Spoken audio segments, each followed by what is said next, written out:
So BMW has just released a 2024 X1 M35i, and for the first time in a very, very long time, I actually think that this looks better than the previous M-spec X1 that I think came out in 2020, or the refresh did in 2023. This one, previous one came out in 2020. So what we're gonna have a look in this video, I'm gonna let you know why I think this actually looks better than the previous one, and we're also going to have a look at the spec and tech of this thing before we jump into Photoshop to have a look at the front, side, rear, and also the interior. So first of all, let's have a look at this article from Car and Driver, and let's see what's going on with this new M35i. I'm going to link this down in the description. So it's powered by a 2-liter inline 4 with 312 horsepower and 295 pound-feet of torque. Not bad for the small X1. I think it's going to be a very, very quick car, and it will go on sale this October and starting at $50,895. And this is not a full X1M, but it does have the upgraded brakes, the standard adaptive dampers, and you also have some sporty exterior add-ons, obviously, since it is the M trim for the X1. So as I said, it comes with 312 horsepower and a 7-speed dual clutch automatic, and all-wheel drive is standard, which is great. And you also get a limited slip differential. Not bad at all. 0 to 60 official number is 5.2 seconds. But as they say here, Car and Driver, they think it's pretty conservative, and so do I, because every single BMW that I've driven recently, they're so much quicker than the official number. And I think specifically when it comes to their SUVs, the X3 M40i was insanely fast. I was really surprised by that. So I definitely think that this is gonna be way quicker than 5.2 seconds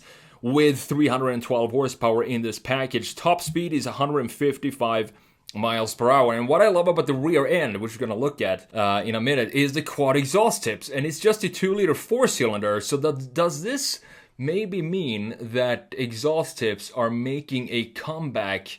Because recently, we've seen a lot of fake exhausts on a lot of high-end cars recently, which I think is the completely wrong direction to go.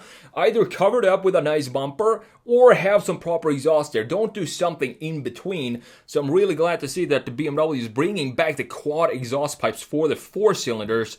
You also have a 19-inch wheels with all-season tires as standard, but 20-inch wheels with summer rubber are optional.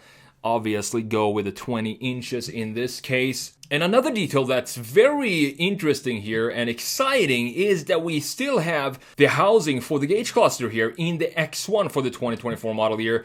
And this is in addition to the new Idrive 9 that they have in the X1 for 2024, which is going to roll over to the entire BMW lineup for all 2024 models. And they said it is supposed to reduce complexity by offering more shortcuts and better organized menus, which I think is a good idea because the iDrive 8 can be a little bit confusing at times. So let's jump into Photoshop here and let's have a look at what's going on with this new design. Let me tell you why I think this is a better design than the 2020. So up top we do have, as you can see, the 2020 model, and down low we have the brand new, which is coming to America for the first time, the M-spec X1. We never had that before, which I think is really cool. So look up top here. I do still like the old X1 from 2020. The thing that I think BMW, specifically in the front end, and basically all around this car, they made it more structured. So for example, in the front, let's focus on the front end here, for example.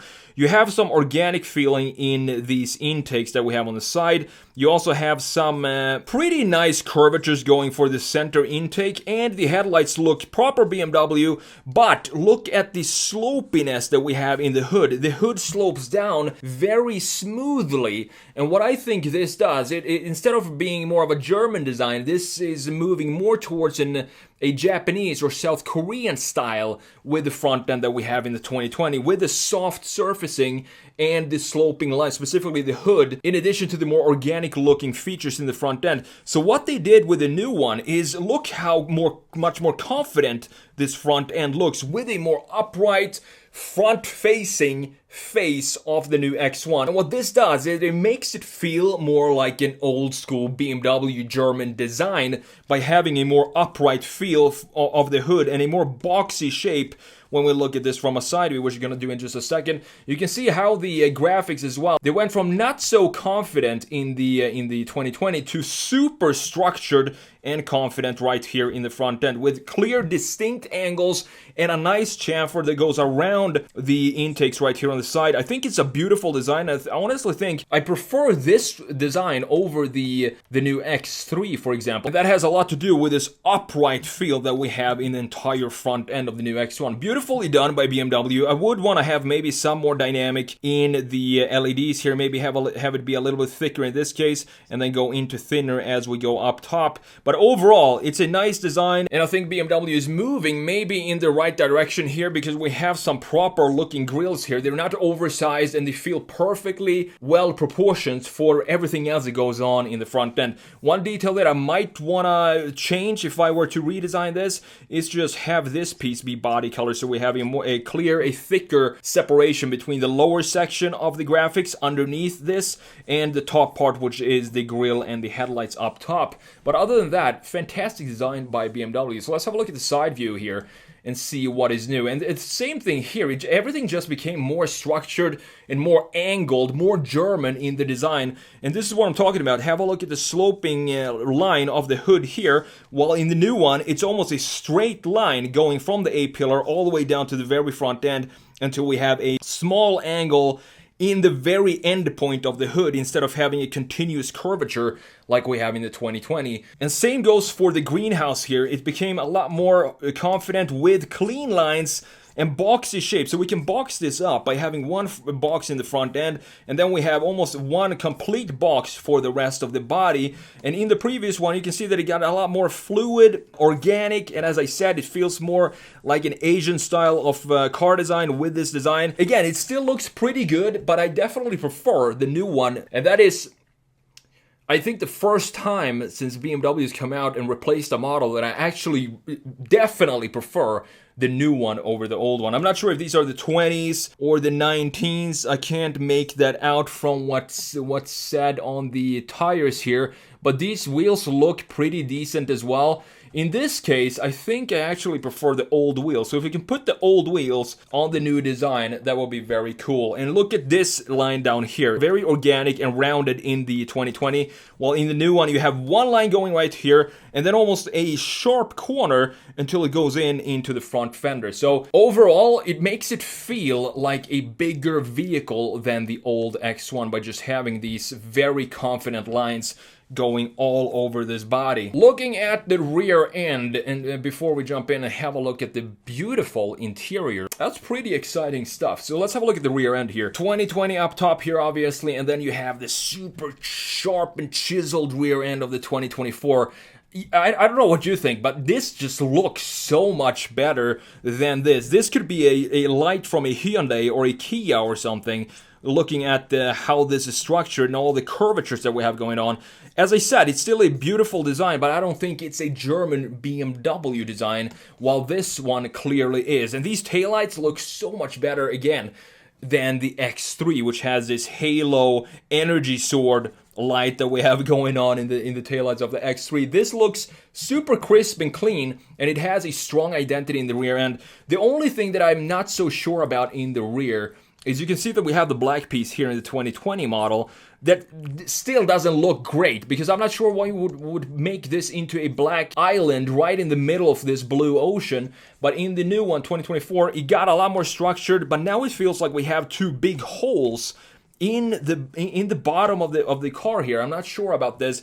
I would probably just want to have this be covered up, this piece, with some body color, and just have the square start where this line goes, so we have one single line and then going in to the intakes at the lower section. But we do, as you can see, even though it's just a two-cylinder, 2-liter 4-cylinder, we still have the quad exhausts on the X1, and I think it looks fantastic. I also like how far up this diffuser goes with the black graphics, except for this part that we just talked about.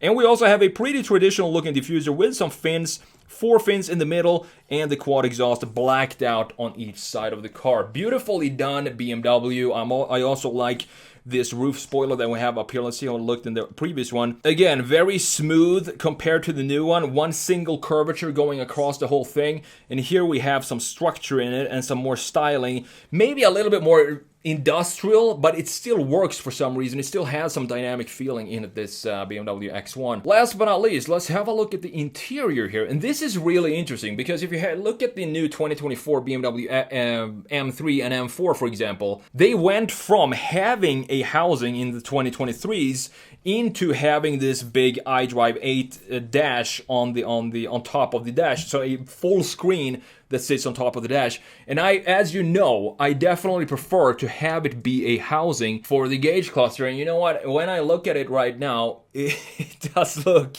like it is, in fact, still a big screen. This looked to me like a housing for the gauge cluster. But as you can see, this is clearly just a screen. So I'll take that back. It's still a pretty good looking interior because this screen is not as huge like all the other screens that we have in BMWs, but I would have preferred just keep this housing that we have in the previous 2020. That's fine. Maybe make it a little sharper in these corners, and then you can just put your screen in here. I don't know why we need to go to have these big screens up on the dash, because you're gonna have a lot of glare, and it also doesn't look as good. It feels more clinical to just have screens of flat surfaces everywhere that are not housed in a nice way. So that's a bit disappointing. I definitely thought that this was a housing for it. This is probably the hardware for the head-up display or something like that.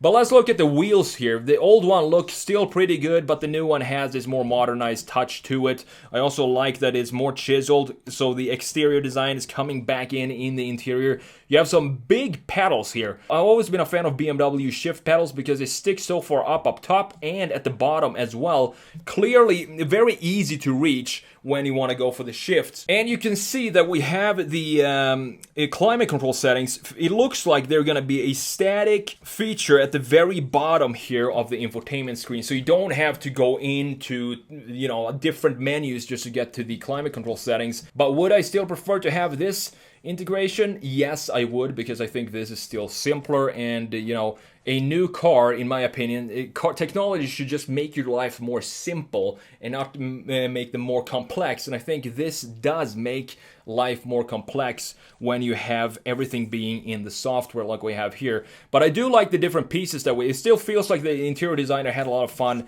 with this interior, because there are so many curvatures and different features, textures, materials going on in here. You have the wireless charging down here, and you have the gear selector up on this armrest that sticks out. It looks to be hollow underneath, and two cup holders up front and two USB-Cs down here. So very nicely done by BMW. I am a little bit disappointed because when I started this video, I just looked at this picture and I instantly thought, I was surprised that they're going to keep a housing for the gauge cluster, but that is obviously not the case with the Idrive 9.